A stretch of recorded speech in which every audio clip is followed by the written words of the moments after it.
Hello, everyone. This is David, and tonight's movie is The Giant Claw.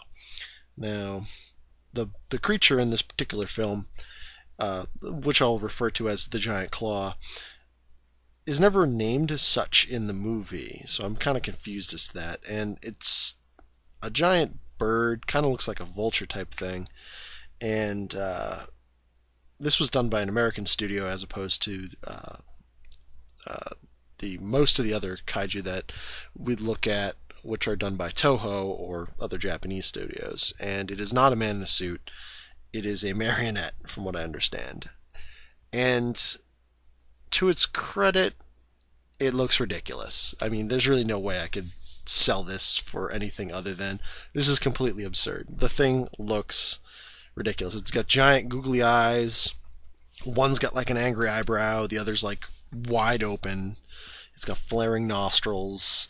It's got a mohawk. It flaps its wings in anything that looks normal for a bird. It's just completely absurd to look at. And what's even worse is the miniatures that they use alongside it, which you're just astounded by the look of the giant claw itself, and like you're not even paying attention to what's going on around it, which looks equally bad.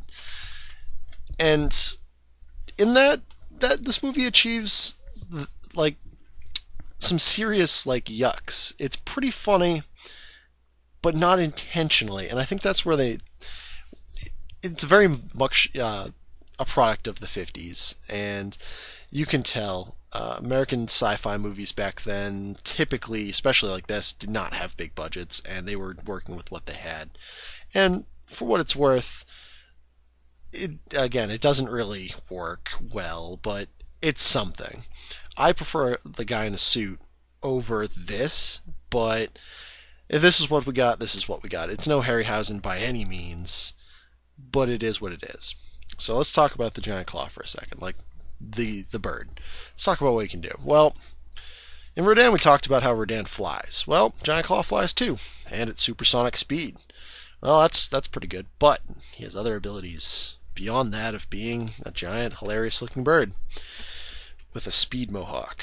No, he has an antimatter shield, and he can fly in space, or at least it is assumed he came from space, because he's got an antimatter shield, and there's no antimatter on Earth, as far as anyone's aware. At least the scientists in the movie suggest as such. And in fact, say that he comes from some sort of distant antimatter galaxy, far, far away from us. So, just think of that. It's a giant extraterrestrial bird with an antimatter shield that flies through space, and has come to Earth to build a nest. And that is its whole motivation. So that's a thing, as I like to say. It's a thing. Now, you know something about the Giant Claw. Let's talk about the Giant Claw, the movie. So the movie starts off with this guy Mitch, who's an electrician and also a pilot, and he's helping establish this radio base that they have for detecting enemy aircraft and whatnot.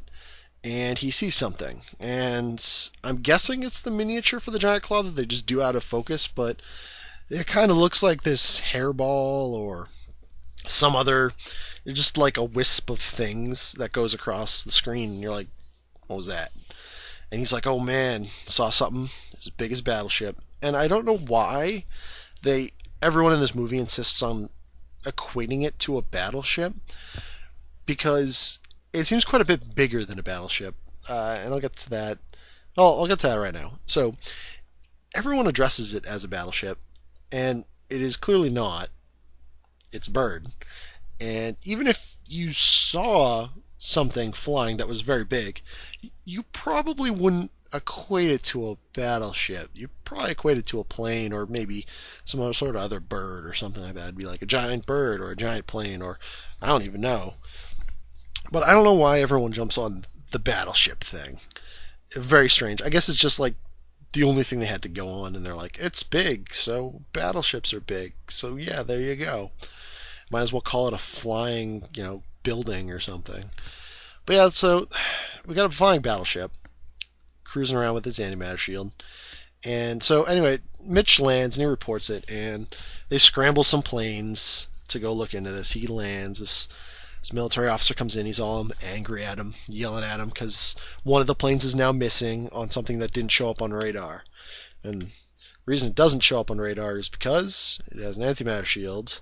And as we all know, antimatter shields make you immune to radar.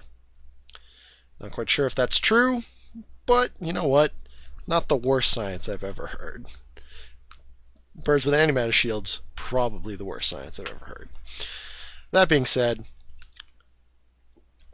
planes keep going missing, and these two individuals, Mitch, the pilot, and this woman, Sally, who's a mathematician that was helping them calibrate the instruments, just keep trying to get back to New York. I'm not exactly sure where they were to start. They showed on a map, but I don't remember if they mentioned it or not. But anyway, so they're just trying to get back to New York, and the bird just keeps coming after them. He just wants them for some reason. Well, not really specifically, but like he's got this really bizarre pattern, and Mitch figures out the pattern because Mitch is the main character guy from the 50s, and the special ability of all American main character guys from the 50s is they know what is going on. So he charts out all of the attacks or disappearances on a map.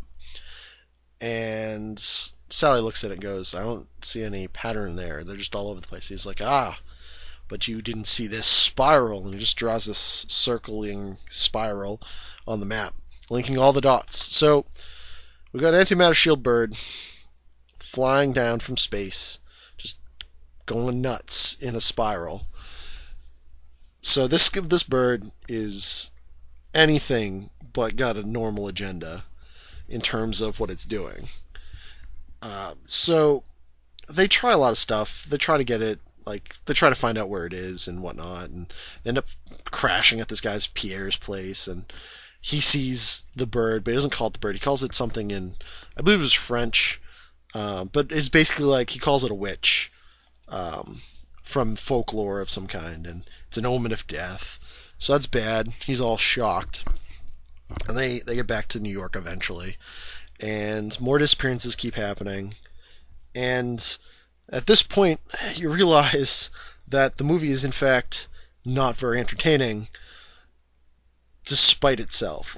They're trying as hard as they can to make this movie a good movie. And they're really trying to make it a serious movie. And it just doesn't work.